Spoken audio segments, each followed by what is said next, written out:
والسلام على أشرف الأنبياء والمرسلين وعلى آله وصحبه أجمعين. سبحانك لا علم لنا إلا ما علمتنا إنك أنت العليم الحكيم. رب اشرح لي صدري ويسر لي أمري واحلل عقدة من لساني يفقه قولي. أما بعد، الحمد لله على نعمة الإسلام، الحمد لله على نعمة الإيمان, wa kafa biha min ni'mah. Alhamdulillah, segala puji bagi Allah Subhanahu wa taala yang mempertemukan kita, mendudukkan kita, menakdirkan kita untuk selalu dan selalu istiqomah di dalam menjalani perkara-perkara yang menambahkan ketakwaan kita kepada Allah, yang menambahkan pengetahuan kita tentang Rasulullah, yang memahamkan kita bahwasanya hidup di atas muka bumi ini hanya tentang beribadah kepada Allah.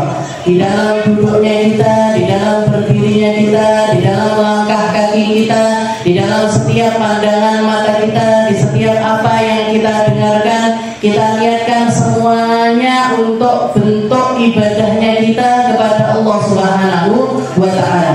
Sebagaimana di dalam ayat-ayat firman Allah ta'ala yang menjelaskan bahwasanya Allah ta'ala memuji mereka-mereka yang ulul albab. Ulul albab itu mereka-mereka yang memiliki pikiran yang jernih, memiliki hati yang jernih. Inna fi khalqis samawati wal ardi wa ikhtilafil laili wan nahari la ayatin li ulil albab. Di ayat-ayat yang dimana Nabi Muhammad setiap kali membaca ayat tersebut nggak nangis, setiap kali membaca tentang ayat-ayat tersebut selalu mentadabburinya, selalu memikirkannya. Bahkan Nabi mengatakan lawailun liman qara'aha wa lam yatadabbar ma'aniha.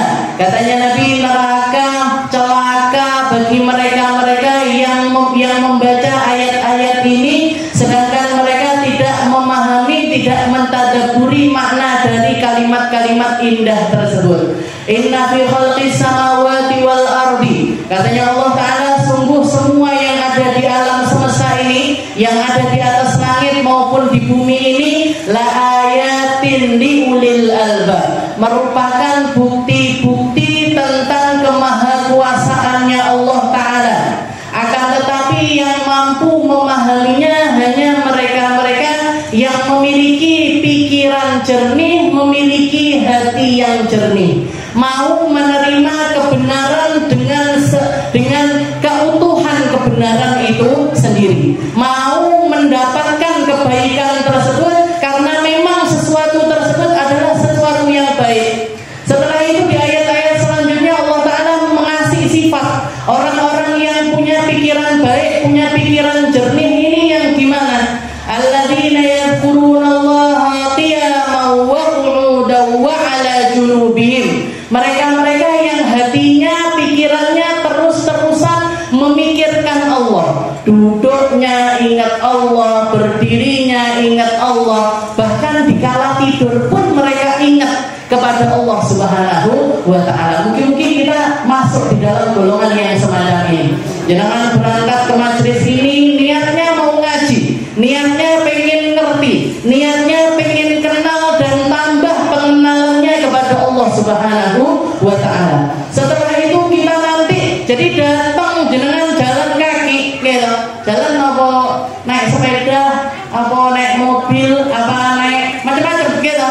Semua, tapi kesemuanya itu kita selalu berdiri berangkat untuk datang ke tempat ini. Setelah itu duduk tenang, ngaji, zikiran, dimulai dengan zikiran, ada sholatnya. Setelah itu juga ada kajiannya. Jadi ini semuanya adalah ekspresi dari setiap detail apa yang Allah Ta'ala sifatkan bagi orang-orang yang cerdas ini tadi, orang-orang yang ngerti, orang-orang yang paham ketika alam semesta ini dengan segala kesempurnaannya, dengan segala tatanan rumitnya, tapi pas segalanya. Ini nggak mungkin ciptaannya manusia, ini nggak mungkin ada begitu saja, pasti ada penciptanya. Setelah kita memikirkan tentang semua itu, kita memutuskan untuk menjadi hamba-hamba yang nurut, yang taat, yang patuh kepada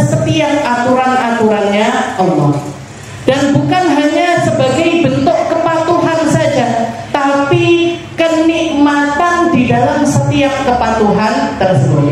Karena memang levelnya orang di dalam ibadah ini, kalau para ulama itu mensifati, ada kalanya awal mulanya itu seperti seorang pembantu atau seperti seorang pekerja yang bekerja kepada tuannya, karyawan istilahnya, atau pekerja, orang kerja. Kalau jenengan kerja atau kalau kita jadi seorang karyawan, rata-ratanya karyawan itu kan kerja di waktunya, nggak mau kerja kalau bukan waktunya.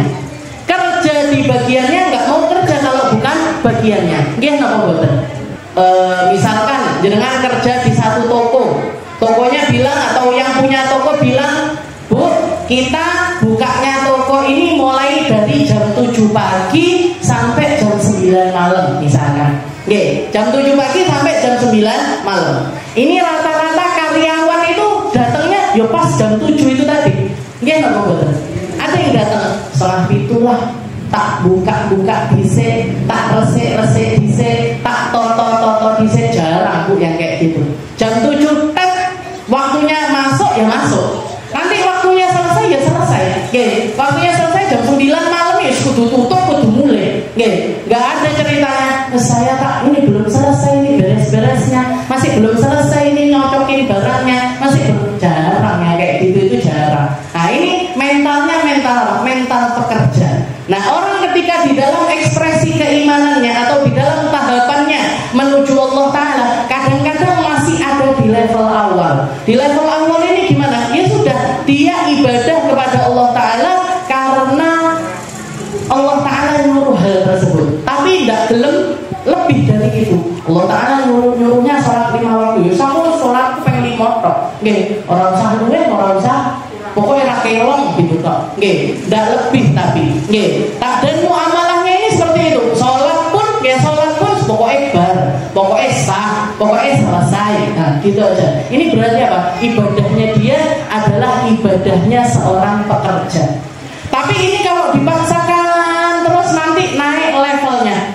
Naik levelnya menjadi apa? Menjadi penikmat pekerjaan tersebut. Ketika orang sudah nikmat di dalam kerjaannya, ketika seseorang sudah merasakan senang dengan pekerjaan tersebut, dia akan meluangkan lebih dibandingkan orang yang lainnya.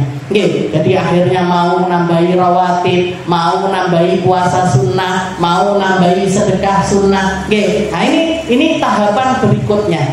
Tahapan paling atas apa? Tahapan paling atas adalah ibadahnya para pecinta. Wes pecinta ini nggak ada aturan saklek di situ, Bu. Kalau jenengan mau tahu rasanya gimana orang melakukan sesuatu karena cinta, itu jenengan lihat keadaannya seorang ibu kepada anaknya. Apa ini aturan khususnya, Bu? Wayahe anake, wis pokoke anakku tak kei mangan, tak adusi, tak kelambeni, bar kuwi wis sembuh. Kan boten. Kalau anaknya sakit, yo di obat nih. Kalau anak makanya dikatakan ibu rumah tangga itu kerjaannya 24 jam dan enek ini dan mencakup segala sesuatu. Yo manajer keuangan iya, suster iya, tukang resik-resik ya iya, tukang masak ya iya. Nah, ini kenapa kok ibu-ibu ini rela melakukan hal yang semacam itu? Ini karena apa? Karena di dalam pekerjaan tersebut dia merasakan bukan cuma nikmatnya kerjaan, tapi cinta dengan kerjaan tersebut. Kenapa? Karena pekerjaan ini berkaitan dengan orang-orang yang saya cintai. Berkaitan sama suami saya, berkaitan sama anak-anak saya. Akhirnya tidak abot. Menjadi sesuatu yang ringan, bahkan nikmat, bahkan lebih daripada nikmat itu sendiri. Ibu itu kalau melihat anaknya sakit sampai ke tahap dimana, ya Allah, kalau bisa saya aja yang sakit ya Allah. Jangan anak saya. Ya Allah, kalau bisa saya aja yang menderita, jangan anak saya. Kenapa kok seperti itu? Karena cinta. Nah, tapi nggak apa-apa. Istilahnya orang itu, istilahnya saya mending. Di tahap pekerja itu masih mending. Di tahap menikmati itu juga luar biasa. Nah, di atasnya lagi adalah ketika kita mampu menjadi para pecintanya Allah, menjadi para pecintanya Rasulullah Shallallahu Alaihi Wasallam. Kita lanjutkan pembahasan kita di dalam kitab Risalatul Mu'awanah ila anqal qala al-mu'allif rahimahullah ta'ala wa nafa'ana bi ulumihi bid darain amin wa 'alaika bit tawadhu' fa innahu min akhlaqil mu'minin wa iyyaka wat takabbur fa innallaha la yuhibbul mutakabbirin. Nah, di dalam pasal yang selanjutnya setelah kemarin oke.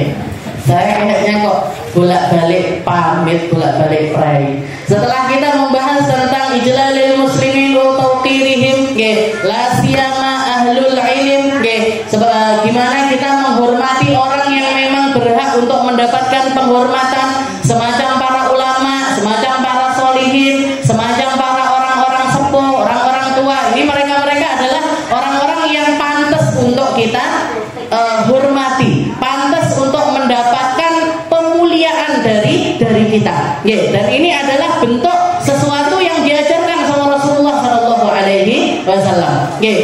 Kita hormat kepada seseorang karena kehormatannya yang berkaitan dengan Allah Taala. Ini adalah di situ ada pahala-pahala dari Allah. Ada pahala-pahala dari Allah. Jangan hormat sama ulama, jangan hormat sama kiai, jangan hormat sama para habaib, jangan hormat sama orang-orang sepuh, orang-orang yang lebih berumur dibandingkan kita.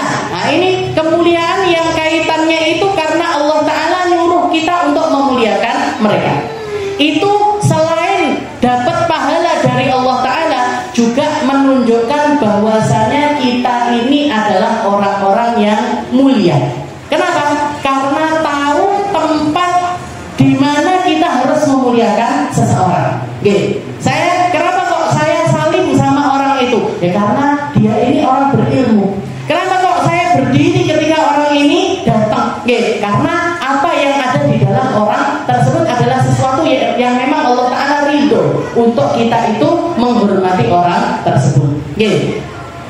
Bahkan istilahnya kalau kita lihat secara kasat mata, orang ahli dunia pun terhadap orang-orang yang memiliki keduniaan biasanya juga menghormati.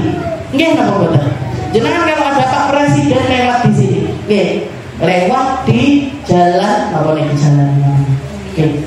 Jalan pokoknya ngarepe omahe Budina. Saya tahunya kan ngarepe omahe Budina, nggak tahu namanya jalannya. Misalkan ada pengumuman Pak Presiden nanti lewat di jalan-jalan Karangrejo. Kira-kira jenengan disuruh ngapain? Jentrak-jentrak di pinggir jalan itu dada-dada sama presiden. Kalau perlu bawa bendera ngeten-ngeten. Ini orang dunia, presiden itu secara kasat mata kan orang punya jabatan, orang petinggi negara, orang, dan ini kategorinya adalah seseorang ahli dunia. Dan ketika kita berdiri kepada mereka, kita berdiri atas keduniaan mereka. Kita berdiri atas keduniaan mereka. Di sini kalau niatnya kita salah, bahaya, Bu. Nah, di sini kalau kita menghormatinya itu karena tujuan-tujuan duniawi, karena tujuan-tujuan yang enggak benar, karena tujuan-tujuan yang enggak baik. Rasulullah aja mengatakan kalau orang merendahkan diri di depan orang kaya karena kekayaannya, karena kekayaannya orang tersebut, katanya Nabi, zahaba thulutsai aqli, 2/3 akalnya ini hilang. Berarti apa? Bodoh orangnya.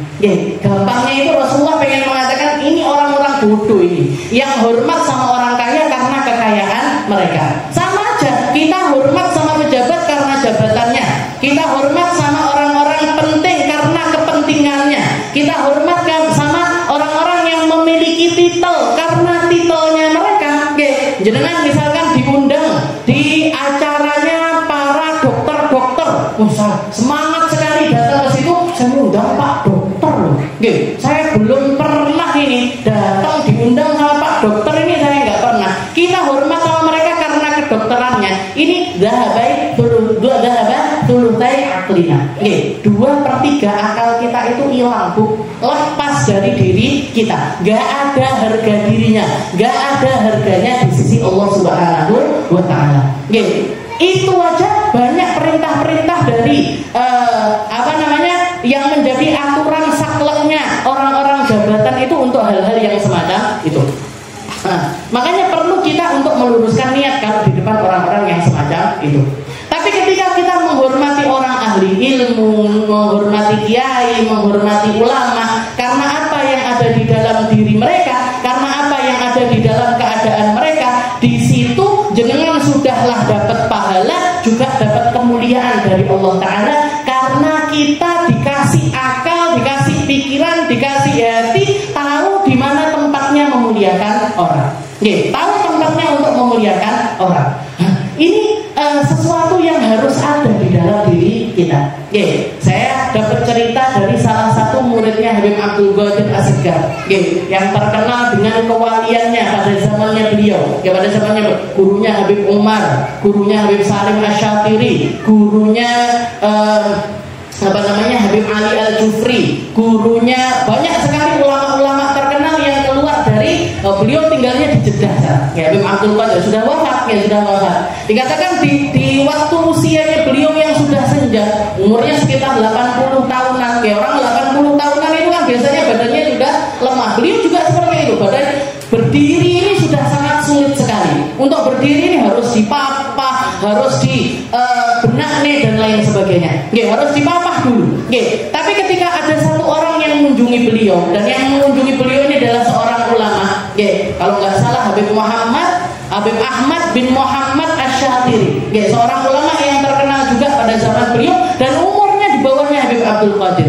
Umurnya di bawahnya Habib Abdul Qadir. Begitu kelihatan beliau, begitu kelihatan datang di hadapannya ini orang ahli ilmu, beliau langsung pengen berdiri, minta tolong sama orang-orang sekitarnya untuk dipapah.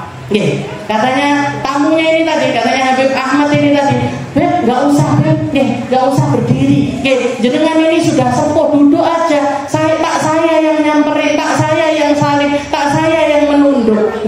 Katanya Habib Abdul Qadir, beliau mengatakan, kalau saya nggak berdiri di depannya orang ahli ilmu, terus saya harus berdiri di depannya siapa? Kalau saya nggak dikasih hormat terhadap orang-orang yang memang berhak untuk mendapatkan kehormatan tersebut, saya akan menempatkan berdirinya saya ini di depannya siapa? Kamu orang punya ilmu, kamu orang punya akhlak, kamu orang punya Al-Quran, kamu malaah, jadi hatimu penuh dengan fikih, dengan nahwu, dengan tafsir, dengan segala macam keilmuan yang semuanya itu dapat perhatian dari Allah Ta'ala. Masa saya nggak mau berdiri di depan orang semacam dirimu? Kalau saya nggak berdiri kepada orang ahli ilmu seperti kamu, saya harus berdiri di depan siapa? Saya harus berdiri di depan siapa? Saya ingat kemarin haul di Pondok Pelem, Habib Mustafa itu kita tahu sendiri keadaannya, Bu. Saya diceritani sama Kak Ipah Firdaus dan putri-putrinya beliau itu, Habib Mustafa nih, minum itu paling cuma bisanya itu cuma sesendok 2 sendok. Makan sehari itu paling sesendok 2 sendok. Masuk perut itu sudah alhamdulillah. Lemah sekali keadaannya. Ngomong sudah nggak mampu. Ngomong sudah istilahnya sangat lemah sekali. Tapi ketika haul kemarin keluar tuh. Ketika maulid kemarin keluar. Apa katanya beliau? Hormat sama tamu-tamunya Rasulullah SAW. Hormat sama orang-orang yang datang, di dalam hatinya ini ada kecintaan kepada Rasulullah SAW. Kalau orang yang lain beliau nggak berdiri, tapi karena ini adalah peringatan maulidnya Nabi, maka beliau memilih untuk keluar dalam keadaan payah, dalam keadaan lemah semacam ini. Ini orang-orang apa ini, Bu? Ini orang-orang yang tahu tempatnya memuliakan orang lain. Tahu siapa yang harusnya saya hormati, siapa orang-orang yang berhak untuk mendapatkan penghormatan dari saya. Dan ini berbarengan dengan ridhonya Allah, berbarengan dengan anugerahnya Allah, berbarengan dengan rahmat dari Allah Subhanahu wa Ta'ala. Mereka orang-orang ahli berkah, mereka orang-orang ahli rahmat, yang dimana kalau kita mendekati orang-orang semacam itu, nular rahmatnya, nular keindahannya, nular akhlaknya, nular sampai kami serotol. Nah, setelah bahas tentang memuliakan orang lain, di sini Habib Abdullah bin Alawi Al-Haddad mengatakan wa alaika bitawadhu. Setelah kita tahu siapa yang harus kita hormati, beliau mengatakan wa alaika bitawadhu. Hendaknya kamu jadi orang-orang yang tawadhu.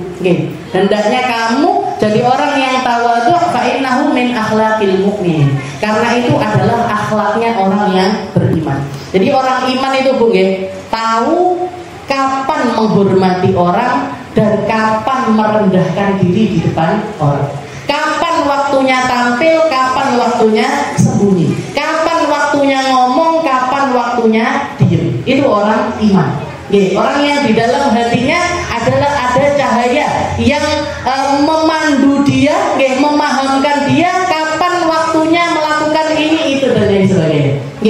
Nah di sini kata ma'alaika bitawadhu, hendaknya kamu itu bertawadhu. Fa innahu min akhlaqil mu'minin, karena itu adalah akhlaknya orang yang beriman. Tawadhu itu apa sih? Tawadhu itu sesuatu yang semacam apa? Tawadhu itu adalah alla yara fi nafsihi manzilah. Tawadhu itu satu sifat di mana orang yang memiliki sifat tersebut, orang yang memiliki sifat tersebut tidak melihat adanya tempat, adanya kemuliaan, adanya kepantasan di dalam dirinya, bahwasanya dia ini lebih dibandingkan orang yang lainnya.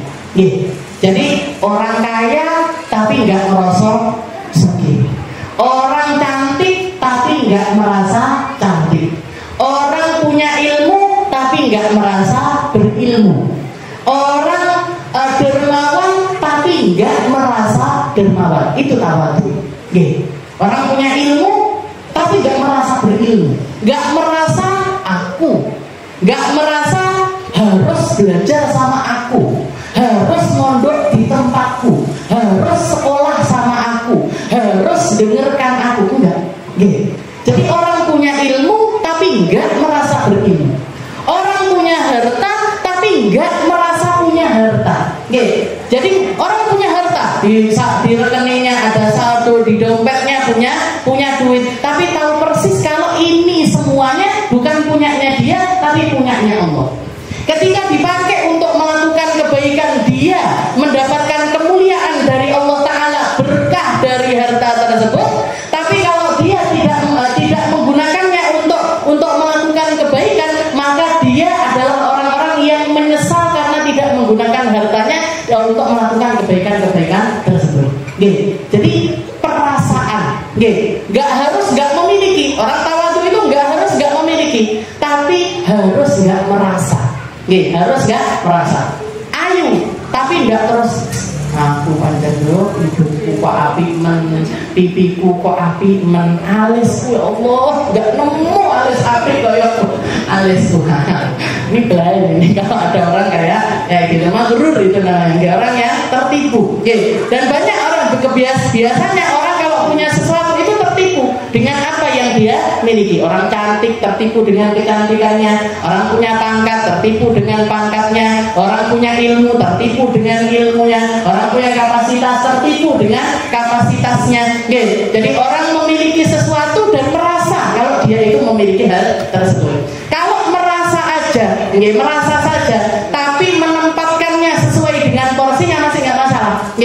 Orang punya suara bagus, terus habis itu ketika misalkan jenengan baca maulid atau jenengan qasidahan, jenengan ndak terus istilahnya, jadi tahu kapan waktunya dia tampil, tahu kapan waktunya dia tampil. Lek pas wayahe nyanyi yo nyanyi.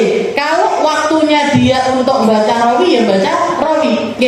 Tapi ketika di acara yang lainnya dia tahu porsinya untuk diam atau tahu porsinya untuk ndak nyanyi, atau ndak berqasidah. Kayak misalkan kemarin kita bikin acara maulid di sini, acara awalnya ada pembacaan maulidnya, ada qasidahnya, ada MC-nya, pembawa acaranya, ada ceramah-ceramahnya.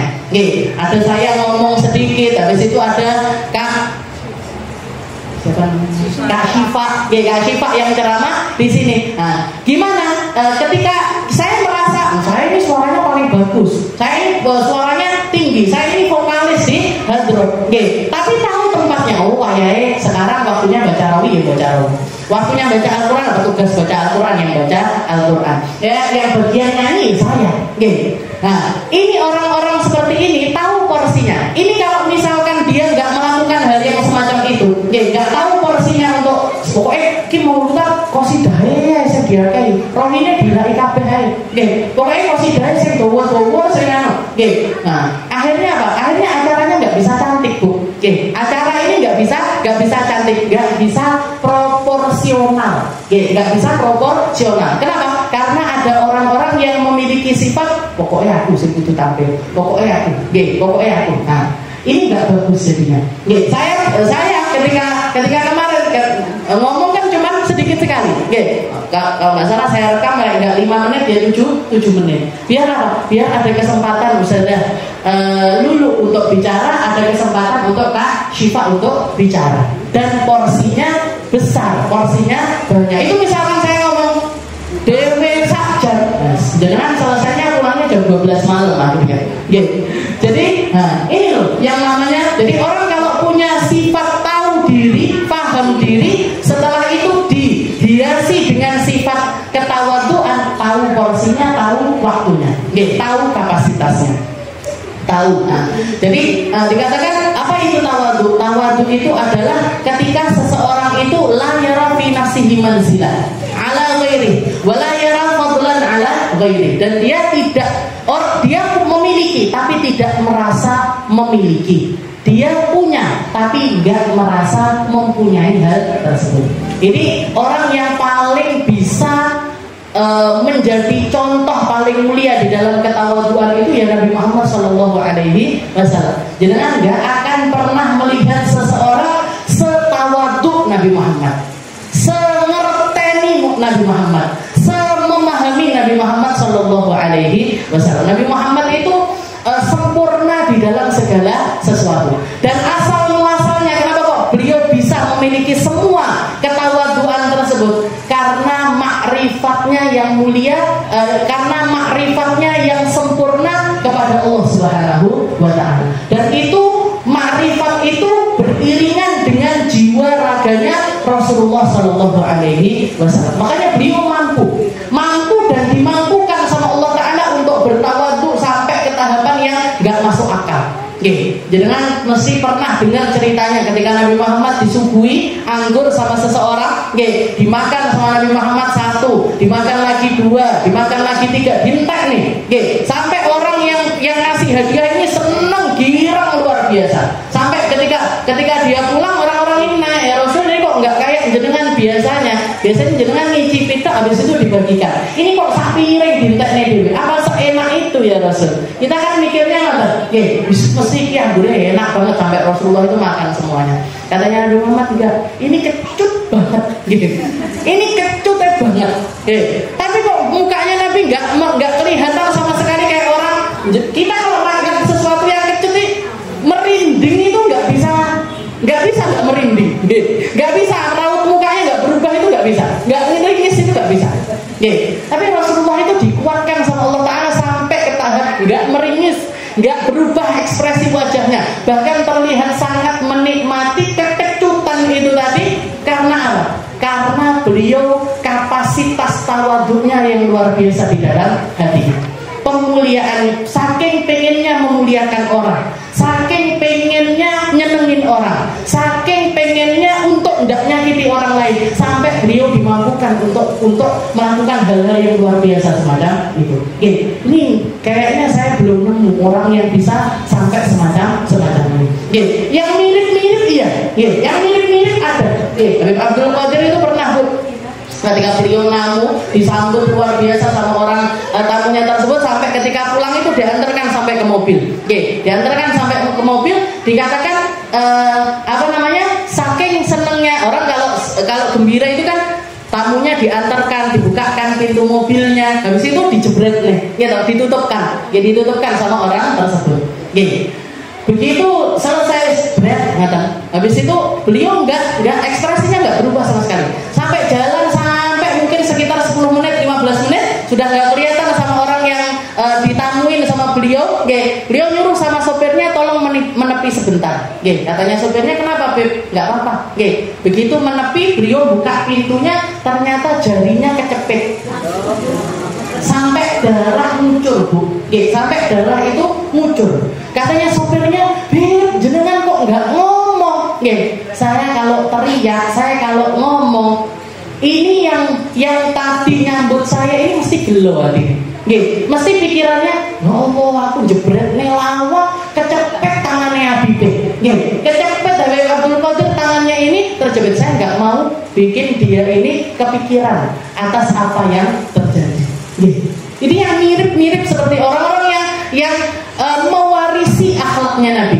Orang-orang yang ngambil porsi dari agama ini bukan cuma sekedar di lisan, tapi dohiran batinan. Dohirnya menampakkan hal tersebut, batinnya dipenuhi dengan hal tersebut. Luarnya menampakkan kemuliaannya, karena mendapatkan kemuliaannya Nabi Muhammad SAW, hatinya pun dipenuhi dengan kemuliaannya Rasulullah SAW. Jadi yang mirip-mirip seperti Nabi Muhammad itu ada dari ulama-ulama kita, tapi yang persis kayak Rasulullah itu nggak ada, Bu. Kenapa? Karena beliau memiliki kesempurnaan fil ubudiyah di dalam penghambaannya kepada Allah Subhanahu wa Ta'ala. Itu yang memampukan beliau untuk bisa ada di dalam tahap yang semacam itu. Anak-anak kecil Madinah itu biasa, Bu. Anak-anak kecil Madinah itu seringkali datang ke Rasulullah SAW bawa air. Minta untuk Rasulullah itu nyelupkan tangan di air tersebut, istilahnya ngambil berkah, dan Rasulullah nuruti, dituruti sama Nabi. Ini minta air, minta didoakan, minta disebul. Rasulullah itu menggunakan apapun yang ada pada dirinya untuk umatnya. Beliau itu memberikan segala hal yang ada pada dirinya, umurnya, waktunya, hartanya, anak-anaknya, perhatiannya, lisannya, telinganya, matanya, dikasihkan semuanya untuk umatnya. Dan ini nanti bukan cuman terlihat ketika Rasulullah ada di dunia. Nanti, Bu, di hari kiamat, Rasulullah orang yang paling sibuk di dalam menyelamatkan umatnya. Perhatiannya kepada umatnya, pengennya umatnya semuanya selamat, pengennya umatnya semuanya masuk ke dalam surga. Itu kita akan melihat berkali-kali lipat dibandingkan apa yang kita baca dari akhlaknya Rasulullah SAW. Jadi dikatakan anak-anak kecil itu sering bawakan air untuk Nabi, setelah itu minta didoakan. Para sahabatnya Nabi, ada yang menceritakan, Sayyidina Anas bin Malik itu cerita, Rasulullah itu pernah bahkan berulang berkali-kali anak-anak kecil itu membawakan air kepada Nabi, minta didoakan, minta airnya itu untuk dicelupi tangannya Rasulullah fi yaumin barid, di hari di mana musim yang sangat dingin sekali. Jadi anak itu datang di musim dingin bawa air dingin seperti es. Kira awake dhewe, Bu, ngomong sama anak itu kan, Mbok diinget sih ini, Mbok jual adem-adem, suruh nyelup tangannya Rasulullah di air tersebut, dicelup sama Nabi. Sampai anak itu puas mendapati tangannya Nabi itu nyelup di dalam air tersebut. Tidak nemu, Bu. Jangan mungkin bayanginnya air es di Indonesia, air es di Madinah, Bu. Nah, kalau tahu musim dingin di Madinah, tidak kira-kira dinginnya itu. Dinginnya itu saya pernah kalau mau tahu gambarannya, saya pernah ketika di Hadramut itu nggak mandi seminggu. Saya itu rekor nggak mandi seminggu. Karena dingin airnya. Jadi ke kamar mandi ya cuman kalau buang hajat sama wudhu aja. Mau mandi itu rasanya mikirin, aduh nanti mesti keluar kedinginan, bukan cuma kedinginan aja, kedinginan terus nanti kulit itu retak-retak, kering, saking keringnya, retak-retak, habis itu nanti sering banyak yang keluar darah sampean gara-gara saking dinginnya. Nah itu Rasulullah nyelupin tangannya di air yang luar biasa dingin sekali. Buat apa? Buat nyenengin anak kecil-kecil itu. Buat nyenengin anak-anak kecil.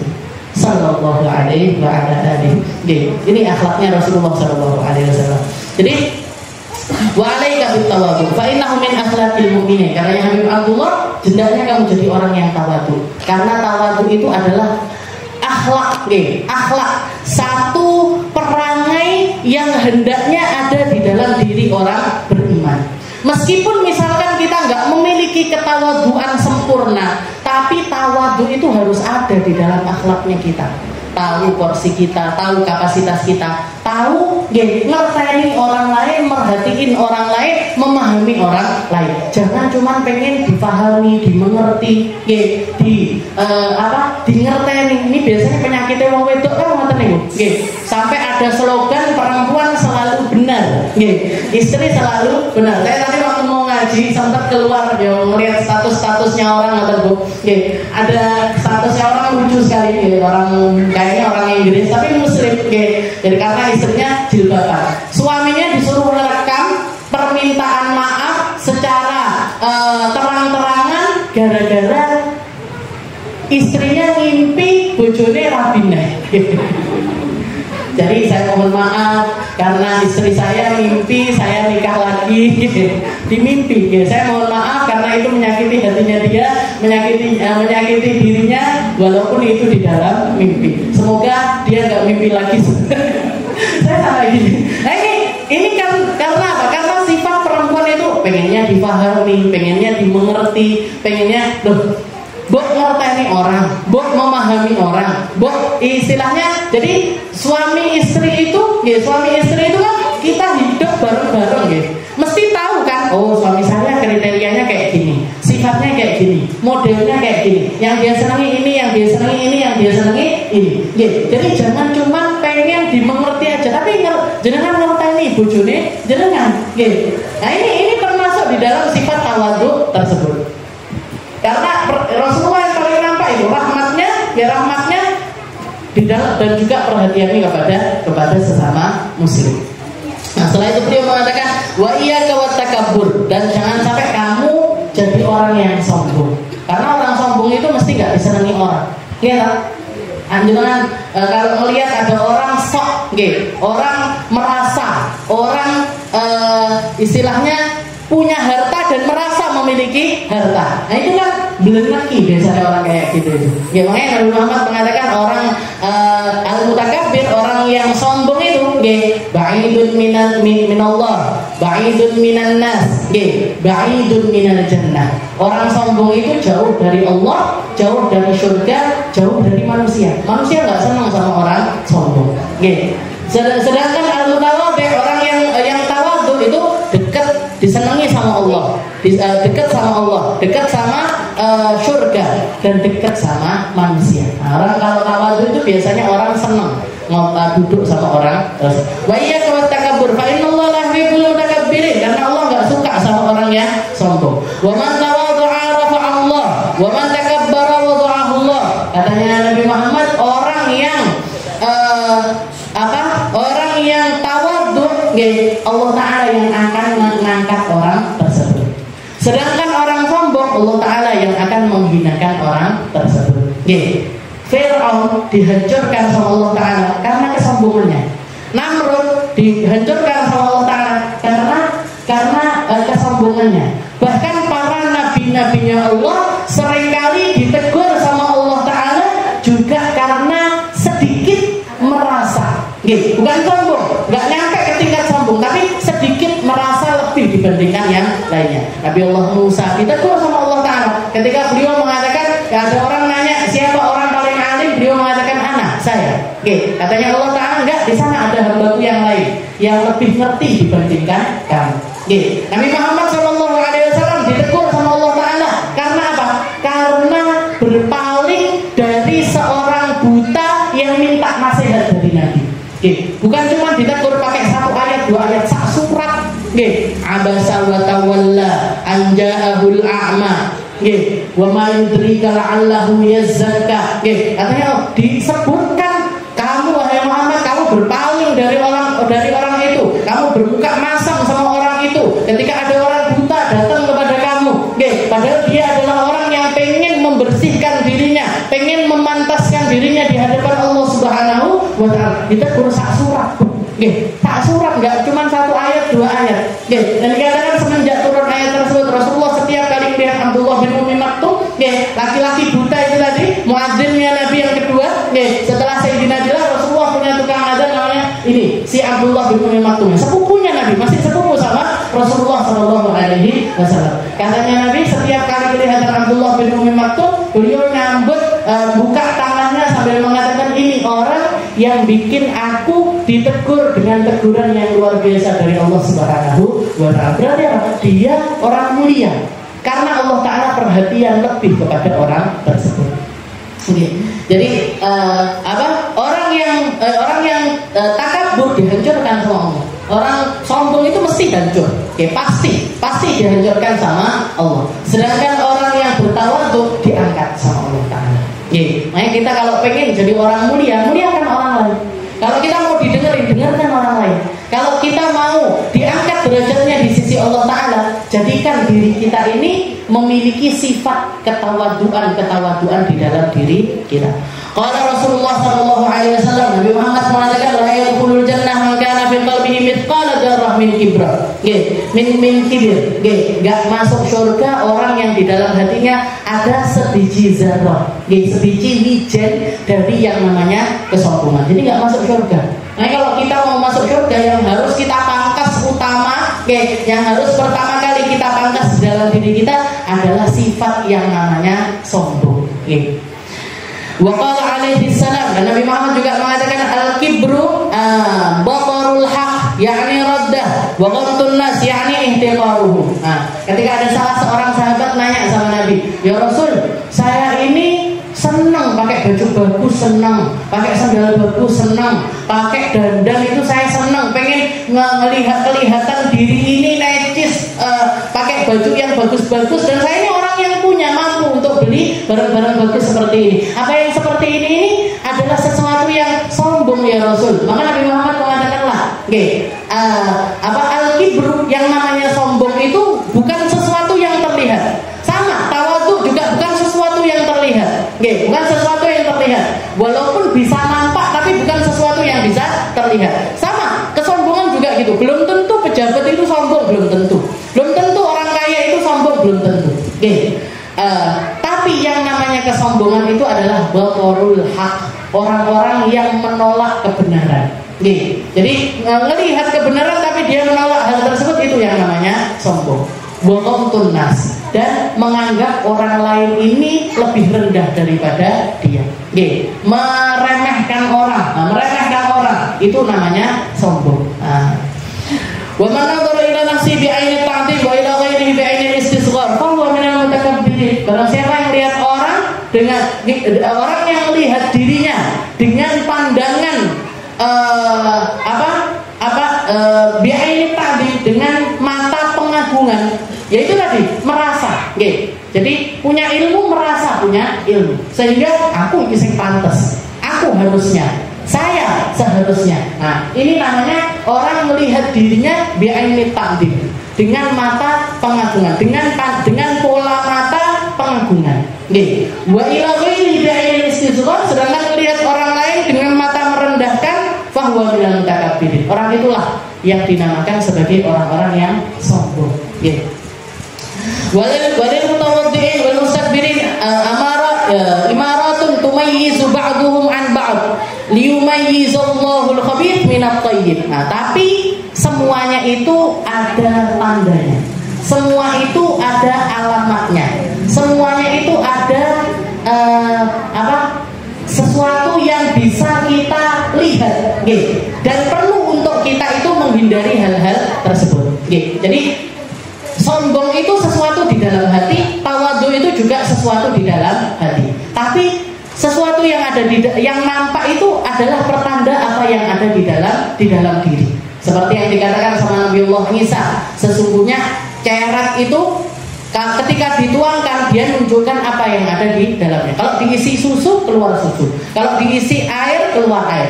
Diisi air comberan, yang keluar juga air comberan. Jadi kesombongan dan juga ketawaduan itu di dalam diri, tapi kelihatan, ada tanda-tanda di luarnya. Ini yang perlu kita hindari. Kenapa? Karena Allah Ta'ala liyumayyizallahu al-khabitha minat thayyib. Allah Ta'ala selalu membedakan yang hak, yang batil, yang batil, yang benar, yang salah, famin amaratit tawadhu hubbul khumul wa karahiyatasy syuhrah wa qabulul haq mimman jaa bihi min syarif aw wadi. Katanya beliau salah satu pertandanya adalah salah satu tandanya tawadhu adalah orang-orang yang hubbul humul, yang seneng nggak kelihatan. Yang seneng nggak kelihatan. Maksudnya apa? Nggak pengen menampakkan dirinya. Nggak pengen menampakkan dirinya. Lek lingguh neng majlis senengane neng guri. Itu tak. Berarti saya ngarep sombong saudara. Boten. Tapi biasanya salah satu pertandanya orang tawadhu senengane neng guri. Tapi lain lagi kalau aku neng guri aja bagi sosial lain lagi gitu itu. Saudara sikile wis gak kuat lho wis buat apa-apa ya. Jadi salah satu pertandanya adalah hubbul humul, sukanya itu delik. Delik bukan berarti harus delik terus buatan. Tapi tidak menampakkan apa yang ada pada dirinya. Setelah itu karahiyat syuhrah, nggak pengen terkenal, nggak pengen populer, nggak pengen diketahui orang. Itu biasanya pertanda kalau dia orang tawadhu. Wa qabulul haq. Dinasehati sama siapa aja nerima. Dikritik sama ini diterima, kritik sama ini. Mimman jaa bihi min syarif Allah. Mau yang ngomong itu orang mulia ataupun orang yang nggak punya kapasitas sekalipun, tapi yang didengerin omongannya. Didengerin, setelah itu introspeksi diri, benahi diri. Nah, itu namanya biar itu tandanya orang tawadhu. Famin amarati tawadhu hubbul wa minha mahabbatul fuqara wa mukhalatatuhum wa mujalasatuhum. Termasuk juga tandanya orang tawadhu itu senang duduk-duduk sama orang miskin, suka duduk-duduk sama orang nggak punya. Rasulullah itu senang duduk-duduk sama sahabat yang paling senang diajak serawung sama Nabi itu namanya Ahlus Suffah.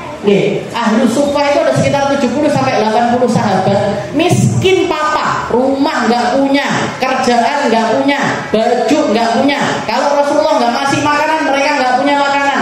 Bahkan dikatakan para sahabat Ahlus Suffah itu punya baju itu rata-rata ya baju yang dipakai itu Pak. Kalau misalkan sarungnya diangkat moron dhuwur titik, ininya kelihatan apa? Dengkulnya kelihatan. Dipelorotnya titik udele gitu. Saking nggak duwe ini. Tapi Rasulullah senang sekali duduk sama orang-orang yang semacam itu. Dan Allah Taala memerintahkan Rasulullah untuk duduk sama mereka. Gimana ayatnya? Jangan kamu palingkan pandanganmu dari orang-orang itu, wahai Muhammad. Jangan kamu palingkan wajahmu, jangan palingkan matamu dari orang-orang yang semacam itu. Karena mereka ini orang-orang yang selalu mengingat Allah di pagi maupun petang. Nah, ini sifatnya Allah. Allah Ta'ala mensifati orang-orang Ahlus Suffah itu dengan pandangan yang semacam itu. Rasulullah itu senang duduk sama orang-orang yang nggak punya. Bahkan Sayyidina Anas itu meriwayatkan ada seorang perempuan datang kepada Nabi Muhammad, bilang sama Nabi, ya Rasul, innali hajah ilaih. Ya Rasul, saya punya keperluan sama jenengan ya Rasul. Saya punya keperluan sama jenengan. Maka Rasulullah mengatakan, ini sudah, kamu mau cerita, kamu pengen ngobrol sama saya. Nah, silahkan pilih di tempat mana kamu pengen kita duduk. Jadi yang suruh milih perempuan ini tadi. Salah satu imam mengatakan perempuan yang ketika itu mendatangi Nabi adalah perempuan yang semua alasan orang untuk menolak duduk sama orang itu ada pada diri perempuan tersebut. Yo miskin, yo gak duwe, bahkan fi aklihi kharbatoh. Di dalam otaknya itu ada ya kayak semacam orang yang orang sekarang ODGJ. Jadi orang gila, agak gila. Ada yang gak beres sama mentalnya perempuan tersebut. Kita kalau diajak ngobrol sama orang gila, jadi kan pernah ngobrol sama orang gila, kan ngomong apa dijawab apa, kan omongannya aneh-aneh dan lain sebagainya. Nah, Rasulullah sama perempuan yang semacam ini pun dituruti sama Nabi. Bahkan Sayyidina Anas mengatakan, saya itu nungguin Nabi ngobrol sama perempuan itu, dan Rasulullahnya perempuan itu pengennya ngobrol berduaan. Maksud berduaan bukan berarti masuk rumah apa, enggak, di pinggir jalan tapi orang-orang bisa ngelihat tapi nggak pengen didengar sama orang. Itu ngobrol lama sekali katanya Sayyidina Anas, ya Allah, kalau saya nggak mungkin betah. Nggak mungkin betah dengerin perempuan itu ngoceh dan kita tahu persis dia itu orang yang seperti apa. kok sama orang yang kayak gitu. Kita duduk sama orang cerewetnya lo nggak betah tuh. Kok omong kok nggak barbar pembahasannya, mulai dari A sampai Z dibahas semua. Mulai politik sampai urusan dapur dibahas semuanya. Kan capek dengerin orang-orang kayak gini. Rasulullah dilatih Bu. Rasulullah itu dilatih. Bahkan para sahabat mengatakan Rasulullah itu orang yang ketika diajak salaman, kalau orang ini belum mau melepaskan tangannya, gak dilepas sama Nabi. Kalau Rasulullah ngobrol sama orang, kalau bukan dia yang menghabiskan obrolan, Rasulullah nggak memutus obrolan tersebut. Sopo sing iso koyo ngene, Bu. Siapa yang mampu sampai ke tahap ini di dalam ketawaduannya. Wa minha mahabbatul fuqara. Setelah itu wa minha kamalul qiyam bi huquqil ikhwan wa kasbul imkan.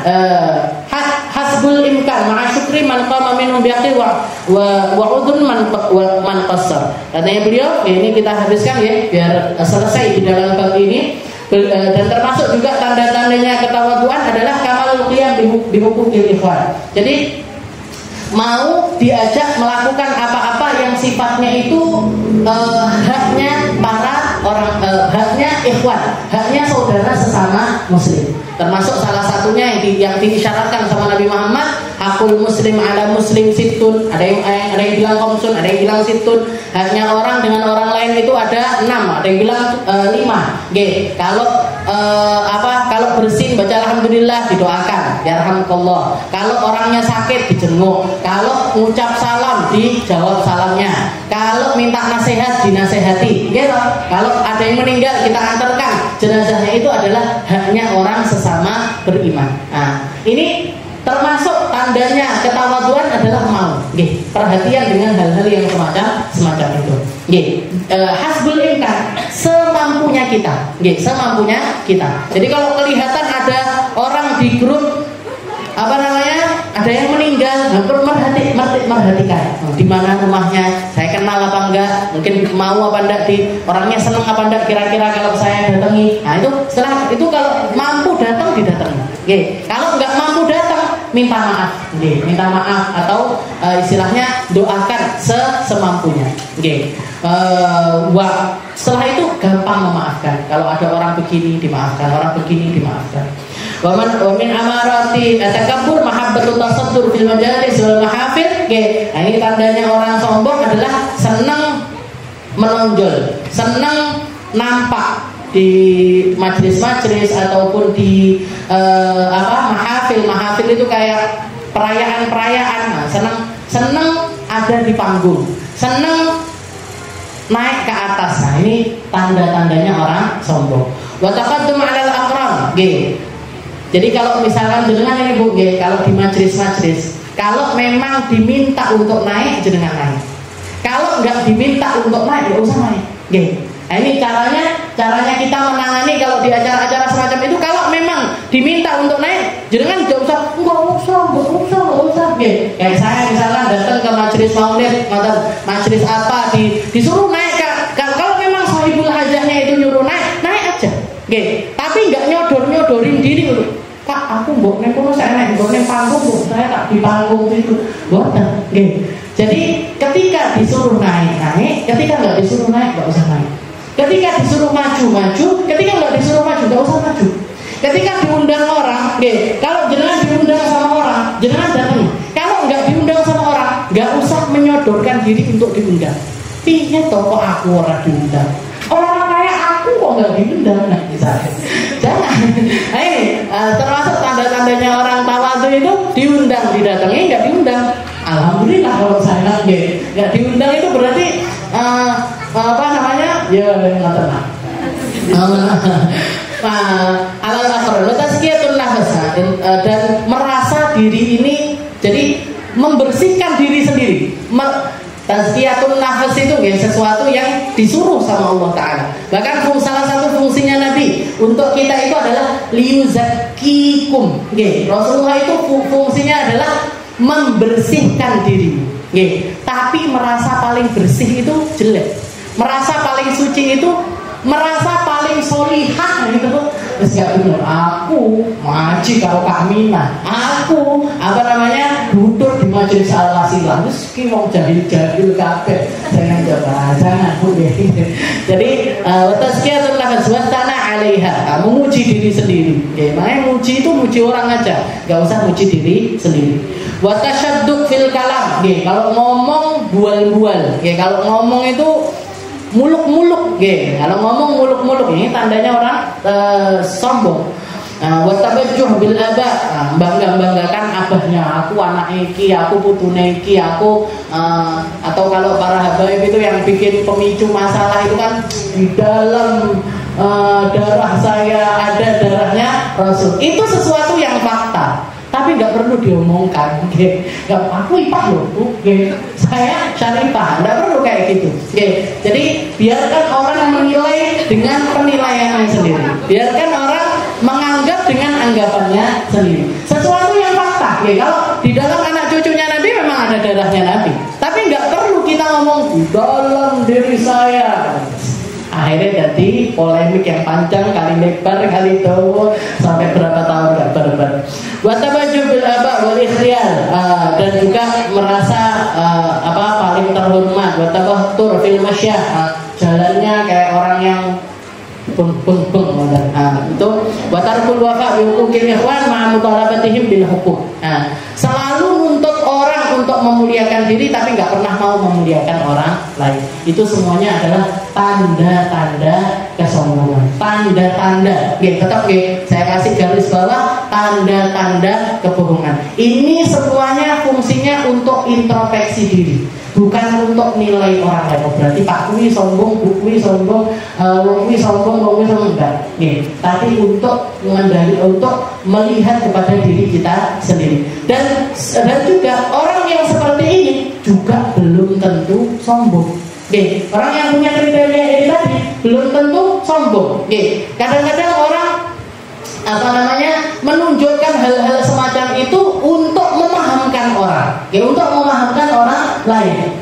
Guru saya, Guru Sedaf itu, beliau punya kendaraan bagus-bagus, memperindah rumahnya, dicantik-cantikin rumahnya. Tapi semuanya beliau katakan ini semuanya untuk jalan dakwah.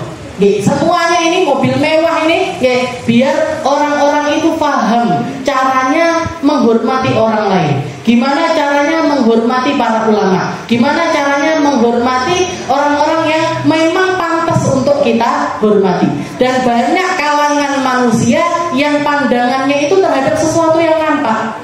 Kalau nggak pakai baju bagus nggak dihormati. Kalau nggak punya titel nggak dihormati. Kalau nggak pakai kendaraan bagus itu nggak bisa masuk di dalam beberapa segmen atau lapisan masyarakat. Dan tujuannya satu, dakwah. Tujuannya satu, biar dia dengar apa yang saya katakan, biar dia kenal jalannya Rasulullah, biar dia semakin dekat kepada Allah. Jadi semua yang nampak, yang nempel pada dirinya adalah semuanya untuk masuk di dalam jalan-jalan yang semacam. Makanya ini semuanya cuma tanda. Beliau Habib Abdullah SAW min amarat, min amarat, tandanya orang sombong, tandanya orang tawadhu, tanda. Tapi sesuatu yang menjadi pertanda belum tentu benar-benar ada di dalam hati mereka. Mungkin kita semuanya dikasih tawadhu sama Allah Ta'ala, dikasih ngerti gimana jadi orang yang tawadhu, gimana caranya ngambil porsi dari sifat akhlaknya Rasulullah Shallallahu Alaihi Wasallam, biar kita benar-benar dekat kepada Allah, biar kita benar-benar dekat kepada surga, biar kita benar-benar dekat dengan jalan dakwahnya Rasulullah Shallallahu Alaihi Wasallam. Dan mungkin kita, anak cucu kita, orang tua kita, semua orang yang kita sayangi bisa mendapatkan kemuliaan-kemuliaannya Nabi Muhammad. Dititipi kemuliaan di mata mereka, dititipi kemuliaan di telinga mereka, dititipi kemuliaan di lisan mereka, dikasih kemuliaan di dalam hati dan pikiran mereka, sehingga semua apa yang mereka usahakan di dalam kehidupan ini tidak disia-siakan sama Allah Ta'ala, akan membawa kepada pahala, akan membawa kepada rahmatnya Allah Ta'ala, akan membawa kepada keridhaan dari Allah Subhanahu wa Ta'ala. Dan mungkin mugi-mugi kita semuanya selalu diistiqomahkan sama Allah Ta'ala, dikasih kemuliaan zahiran wa batinan, dikasih keindahan zahiran wa batinan, dikasih perkara-perkara yang baik, titipan-titipan yang baik di dalam segala apa yang Allah Ta'ala amanatkan kepada kita. Dan mugi-mugi kita semuanya dijadikan sama Allah Ta'ala orang-orang yang mampu mengemban amanat ini dengan cara-cara yang benar, dengan cara-cara yang lurus, dengan cara-cara yang penuh dengan keridhaan dari Allah Subhanahu wa Ta'ala. Ala hadhihi niyyah wa ala kulli niyatin salihah wa ila hadratin Nabi Muhammad sallallahu alaihi wasallam bisirril Fatihah.